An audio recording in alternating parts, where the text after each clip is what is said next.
Hello, friends. This is Katerina, aka Kat. I am your mental health advocate, and I share things that we all go through, things and situations that we might think nobody else is struggling with that, but I will let you know that people do. And I am here to shine some light. So welcome to my channel. I am very happy to have you here. And today, the topic of this video is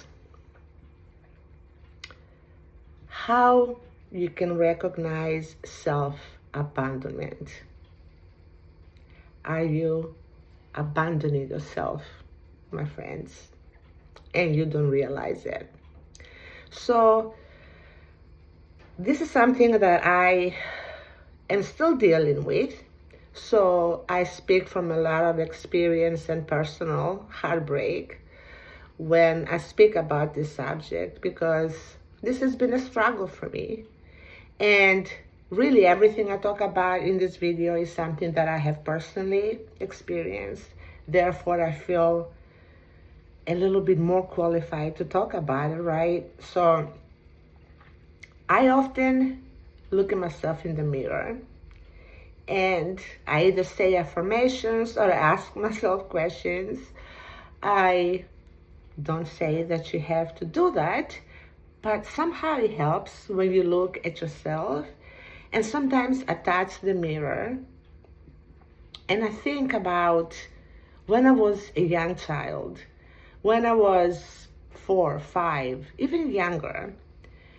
Although I don't remember exact details, I know that every time we touched that mirror or saw a reflection in the mirror, it was full of wows and full of, oh my goodness, look, I can move, I can see me move.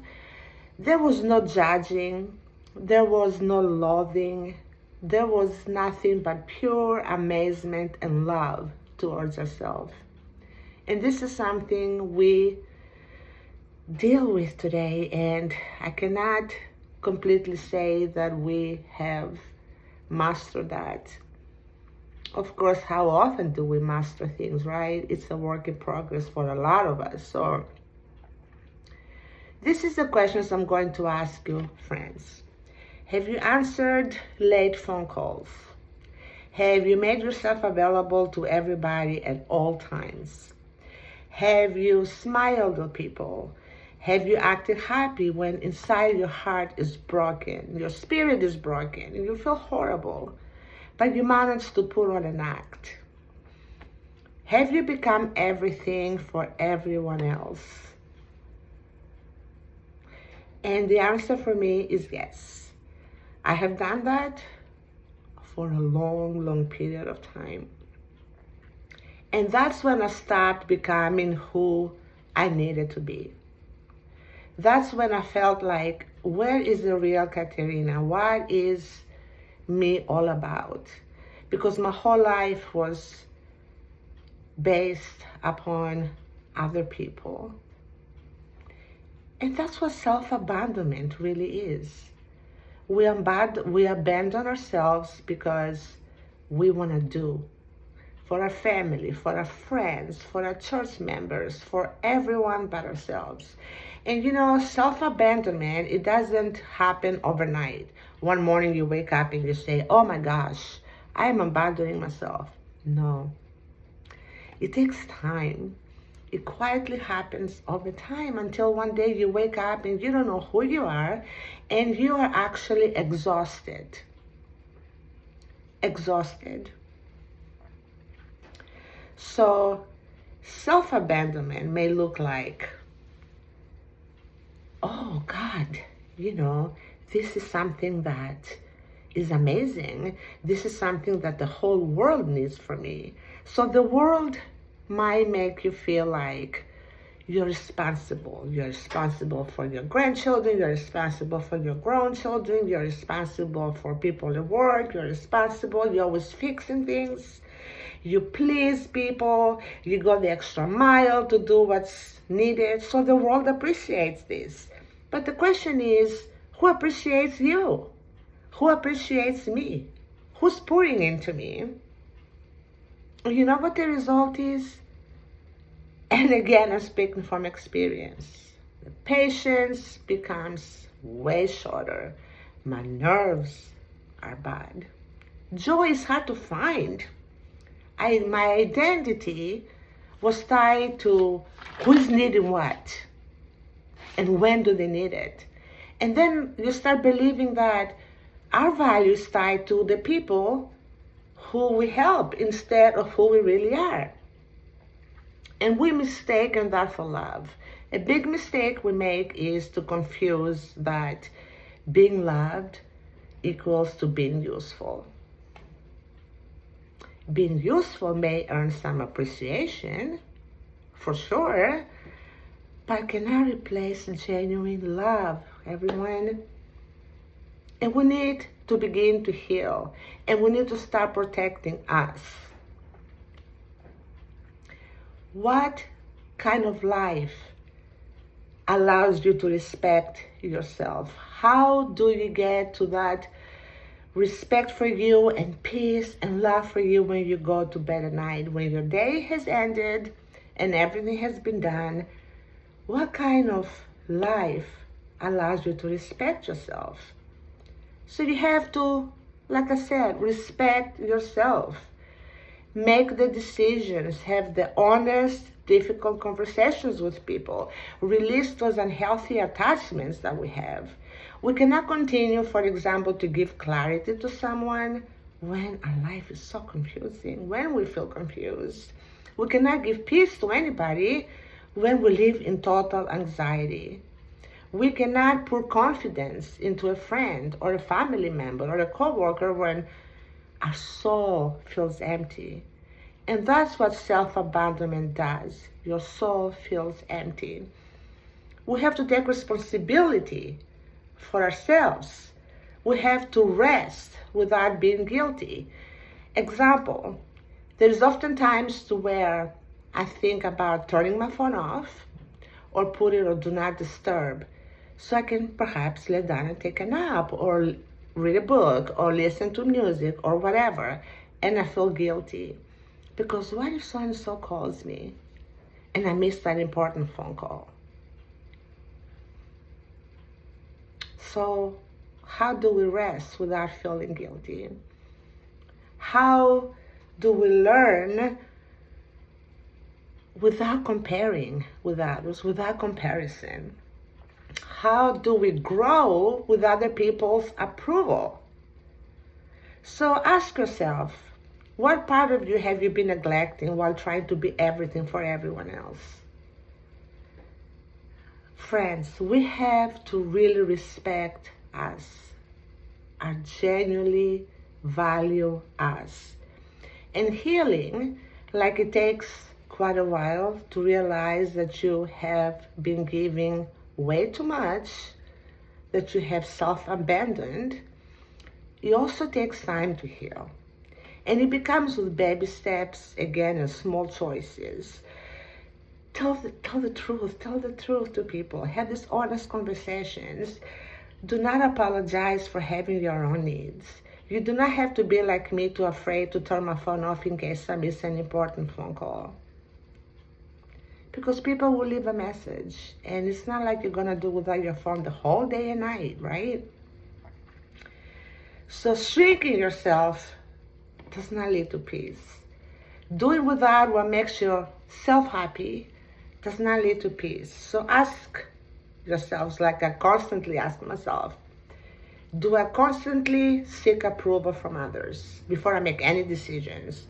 If something happens in life, if I want to decide something, do I ask everyone before I make a decision? Do I stay silent to keep the peace? If something is happening and there's something valid that I have to say, do I just not say it because I don't want people not to like me or go against everybody's decision? Do I stay silent because I feel guilty? Perhaps I feel like, well, I don't know enough. How about if I feel guilty for putting myself first? My needs. Do I feel guilty about that? I have. I have ignored my needs for a long time, trying to make sure that everybody else is okay. And especially, I want you to ask yourselves, are you giving all of that to people who have actually proved in the past that they don't appreciate you? Often we do that. We think that, well, if we keep on, something will change. Perhaps they will come around. But really, the way to kind of get an educated idea of what happens is what has happened in the past. It's not 100%, but if people have disrespected you, not appreciated you, no matter what you have done in the past, chances are they will continue to do it. So, honest answers lead to genuine healing. We have to ask ourselves these questions, and we have to address the why, the root of why we do it. Why we self-abandon to do for everyone else? What is the void that we're trying to fill? Is it a need to be chosen? Is it a need to feel valued? Are you longing to be seen?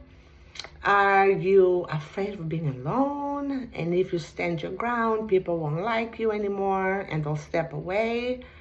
So we distract, right? We distract ourselves, but distraction never heals. We have to purge. We have to have these conversations. We have to purge toxic, unhealthy relationships. We have to purge environments that doesn't make us feel who we really are. We cannot be our true authentic self. We have to be able to do that and not to be afraid. It's a process, but most things we do and they're worth doing is to do them afraid. We often have unrealistic expectations, someone else's expectations for ourselves. Being Greek and growing up in the Greek culture, there was a lot of expectations of being married at a certain age, having a set amount of money in the bank by a certain age. You have to look a certain way. There was a lot of you must, that I grew up having that in my head.